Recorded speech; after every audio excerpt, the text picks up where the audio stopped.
పోటీలు జరగడం చాలా దురదృష్టకరం. అంటే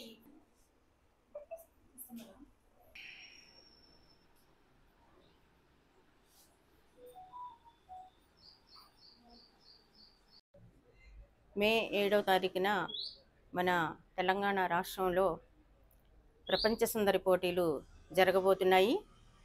ఈ ప్రపంచ సుందరి పోటీలు జరపడం హర్షించదగిన విషయం కాదు.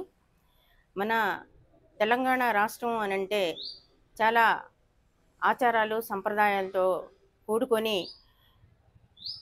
మహిళలు కట్టు బొట్టు చీర పూలు ఇవన్నీ కూడా ధరించి సాంప్రదాయాలకు అనుగుణంగా వెలుగుతున్న రాష్ట్రం మన రాష్ట్రం.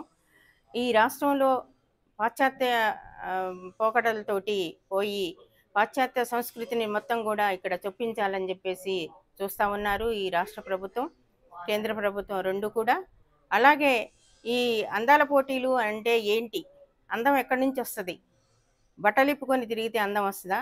లేకపోతే మనం కడుపు నిండా అన్ని రకాల ఆహారాలు తింటే మనం చక్కగా ఆరోగ్యంగా ఉన్నప్పుడు మన శరీరం అందంగా తయారవుతుంది. మనం తినే ఆహారాన్ని బట్టి మన శరీర ఆకృతి పెరుగుతుంది. కళ్ళు, ముక్కు, నోరు, చెవి ఇవన్నీ కూడా మన కుటుంబం నుంచి మన తాత ముత్తాతల వాళ్ళ వారసత్వం నుంచి వచ్చే అందాలు. ఈ అందాలని పక్కకు పెట్టేసి ఇవాళ బట్టలు లేకుండా స్విమ్మింగ్ డ్రెస్సుల్లో వాళ్ళ శరీరాలను చూపిస్తే అదొక అందంగా భావిస్తూ ఉన్నారు. ఈ అందాల పోటీలు అనేవి ఇతర దేశాల్లో వాళ్ళు వాళ్ళ వస్తువుల్ని, వాళ్ళ కాస్మెటిక్స్ని ఇవన్నీ కూడా అమ్ముకోవటం కోసము మహిళల్ని బాగా ఇచ్చేస్తూ ఉన్నారు. కాబట్టి ఈ పోటీలు మనం దీన్ని వ్యతిరేకించాలని చెప్పేసి అన్ని ప్రజా సంఘాలు, మహిళా సంఘాలు కూడా దీన్ని వ్యతిరేకిస్తూ ఉన్నాయి. ఈ హైదరాబాద్లో జరిగే ఈ అందాల పోటీలని ఐద్వాగా మేము కూడా వ్యతిరేకిస్తూ ఉన్నాము. అంతేకాకుండా పెట్టుబడిదారులు ఇవాళ అందము అంటే మనం పాత సినిమాల్లో చూస్తాం. హీరోయిన్లు ఎట్లా ఉన్నారు? చక్కగా చీర కట్టుకొని లావుగా మంచిగా హైటు ఇవన్నీ ఉండి వాళ్ళు సినిమాల్లో నటించినా కూడా వికృత చేష్టలతో కాకుండా చాలా డీసెంట్గా నటించేవాళ్ళు. కానీ ఇవాళ హీరోయిన్లు చూస్తే స్కెలిటన్ లాగా, అంటే అంత జీరో సైజులో ఉంటేనే అందము, లేకపోతే లేదని చెప్పేసి వస్తున్న పోకడలు ఇవి.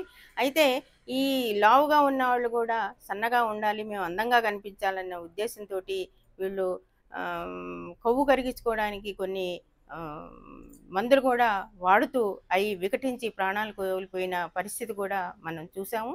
అంతేకాదు ఈ బ్యూటీ పార్లర్లు ఇవి కూడా బాగా ఎక్కువైపోయి అక్కడ వాళ్ళ ఈ కాస్మెటిక్స్ని అమ్ముకోవటం కోసం, బిజినెస్ చేసుకోవటం కోసం పెద్ద పెద్ద వాళ్ళందరూ కంపెనీలు పెట్టి ఈ లాభాలు గడించటం కోసం ఈజీగా ఎలా సంపాదించాలి అనే దాన్ని వీళ్ళు ఈజీ గోయింగ్గా సంపాదన ఎట్లా మనం సంపాదించాలని చెప్పేసి చూస్తూ ఉన్నారు.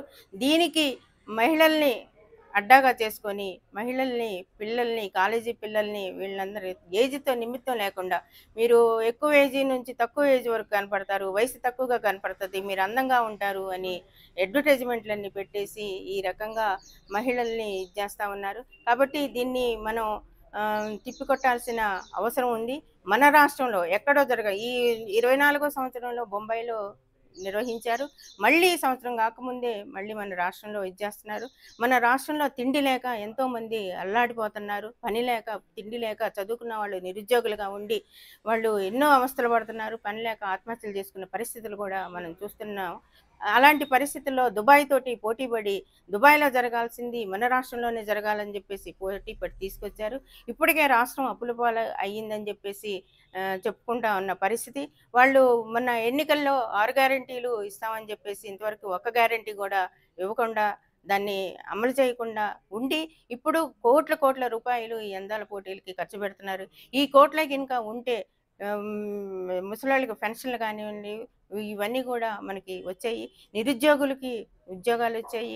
ఈ ఆ పద్ధతుల్లో చూడకుండా మన పెట్టుబడిదారులతో చేయి కలిపి వీళ్ళు ఈ ప్రభుత్వం కూడా బీఆర్ఎస్ ప్రభుత్వం లాగా చేస్తూ ఉంది. బీఆర్ఎస్ ప్రభుత్వం అప్పుల పాలు చేసింది. అట్లాగే ఈ ప్రభుత్వం కూడా, కాంగ్రెస్ ప్రభుత్వం కూడా మన రాష్ట్రాన్ని అప్పుల పాలు, ఇంకా అప్పులు చేయాలని చెప్పేసి చూస్తూ ఉంది.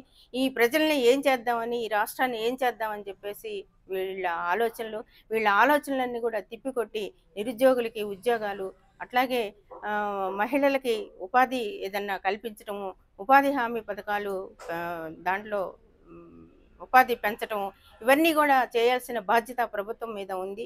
అంతేకాదు గ్యాస్ రేట్లు పెరిగిపోతూ ఉన్నాయి, నిత్యావసర రేట్లు పెరిగిపోతూ ఉన్నాయి.